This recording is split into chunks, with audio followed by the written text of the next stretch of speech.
Arnold Schwarzenegger just confirmed something Predator fans have been begging for since 1987, and he dropped it almost casually, standing on a stage at the Arnold Sports Festival in Columbus back in March. He said that Dan Trachtenberg wants him in the next Predator movie, that the two of them have already talked about it directly, and that the studio has essentially rediscovered him. In the same breath, he brought up a Commando sequel and a new Conan project. But the Predator news is the one that matters most right now because it lands right on top of a foundation Trachtenberg has been quietly pouring since 2022. If you remember how Predator Killer of Killers ended, you already know why this hits so hard. That animated anthology closed with Dutch, Naru from Prey, and Mike Harrigan from Predator 2 all sitting frozen in cryogenic stasis aboard a Yautja ship, 3 fan-favorite protagonists stored away like trophies, just waiting to be thawed out. Schwarzenegger's comments are the first real sign that someone is finally about to open that freezer. To get why that moment lands the way it does, you need the full build. Prey came out in 2022 and quietly proved this franchise had been misread for decades. Everyone kept chasing that sweaty 1987 jungle energy and kept missing it, and Trachtenberg went the opposite direction, dropping the story into 1719 and putting a Comanche warrior named Naru, played by Amber Midthunder, at the center of it. It worked. Then came Killer of Killers in June, which a lot of casual fans slept on since it was animated and went straight to Hulu, which was honestly a mistake because that project proved the Yautja could get dragged through Viking Age Scandinavia, feudal Japan, and a World War II dogfight, and the mythology would still hold together.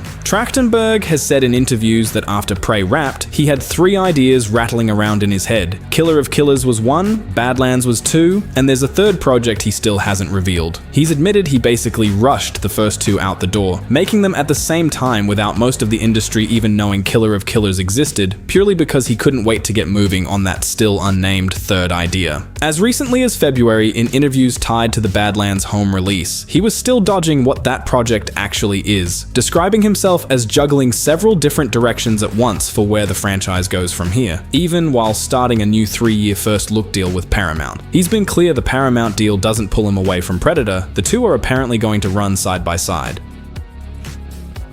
Which brings us to Badlands itself, which hit theaters in November and turned out to be the real hinge point for everything coming next. The story follows Dek, a young Yautja exiled from his clan and sent to a death planet called Genna to hunt a legendary creature known as the Kalisk in order to earn his place. He ends up teaming with Thea, a damaged Weyland-Yutani synthetic played by Elle Fanning, who also plays Thea's more dangerous synthetic sister, Tessa. Along the way, Dek bonds with an adolescent Kalisk he names Bud, who becomes one of the most unexpectedly beloved parts of the whole movie. What's genuinely impressive is how much restraint the film shows. You've got Weyland-Yutani hardware, a franchise first Yautja protagonist, and a timeline set after Alien Resurrection, every ingredient needed to smash the whole universe together into one bloated event movie, and Trachtenberg deliberately didn't do that. Producer Ben Rosenblatt has explained that landing on a Weyland-Yutani synthetic instead of a human character basically fell into place on its own, since a silent alien protagonist needed something to play off. A human character would have stolen the audience's attention away from Dek, and Weyland-Yutani happens to be the only company in this universe that builds synthetics in the first place. Trachtenberg has framed the whole approach as easing into crossover territory rather than diving in headfirst, and he's used a cooking analogy to explain why he isn't rushing a full Alien tie-in, essentially saying he'd rather let the ingredients sit together a while longer than serve something undercooked. There's a fun bit of trivia buried in how the movie's central flip actually came together too. Trachtenberg has said the core idea behind Badlands was inverting the original 1987 premise, taking a Yautja and running it through the exact same stripped-down survival gauntlet Dutch went through, seeing what the creature is capable of once every technological advantage gets taken away. He's compared the structure to how Terminator 2 flipped a villain into a hero, and he reportedly brought the idea straight to James Cameron, who was skeptical at first, but came around after watching an early cut and telling Trachtenberg he'd pulled it off.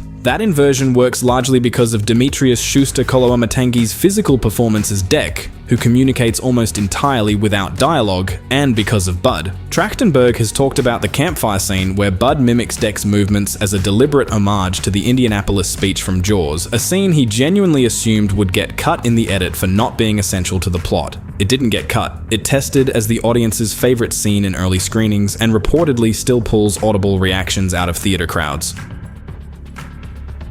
Then there's the ending, which is really the reason this video exists. After Dek beats his father Nyor in single combat, with Bud finishing the job, a massive ship shows up over Yautja Prime, and Dek identifies the new arrival as his mother. No xenomorph, no Dutch cameo, no big franchise swing, just one line that cracks open an entirely new and far more personal conflict. Trachtenberg has confirmed he wants to dig into what that relationship actually means. And speaking about the sequel earlier this year, he pointed out that a female Yautja has barely been explored on screen despite showing up in comics, and briefly as a playable option in the video game Predator Hunting Grounds. He said the design work hasn't even started yet, that he wants her introduction to feel unexpected, and that the plan is to build her through personality and Yautja culture rather than lean on how she's been drawn in the comics before. Here's where things get genuinely interesting from a lore standpoint, and I want to flag that this next part is theory rather than anything confirmed. Trachtenberg has confirmed Badlands takes place after Alien Resurrection, which pushes the timeline past the year 2379. The issue is that in established Alien canon, Weyland-Yutani was supposed to be dismantled and bought out by that point, basically wiped off the map by a bigger corporate entity. So either Trachtenberg is quietly setting aside a detail from Resurrection, which given that movie's reputation nobody is going to complain about, or the operation running around in Badlands is a rogue faction of Weyland-Yutani that went dark and kept working in the shadows long after the company was supposedly finished. I lean toward the rogue reading myself, mostly because a company that survived by going underground and continuing its research off the books fits everything we already know about how ruthless that corporation is meant to be, but Trachtenberg hasn't spelled it out either way yet. As for when we actually get a sequel, don't hold your breath. As of the most recent reporting, the studio has not officially greenlit Badlands 2, and there's no release date, no casting, and no confirmed production start. Part of that is probably financial. Badlands made roughly $185 million worldwide against a reported $105 million budget, which is a perfectly fine outcome, but not the kind of number that fast-tracks an immediate follow-up once marketing costs get factored in. That said, the film absolutely crushed it everywhere else, sitting around 85% on Rotten Tomatoes, topping the digital sales charts for weeks straight after its January release, and pulling in more than 9 million views in its first 5 days once it hit Hulu in February, reportedly the platform's biggest movie premiere since Prey itself. A few outlets have floated a 2028 window for a sequel based on the franchise's usual turnaround, though that's speculation rather than anything official.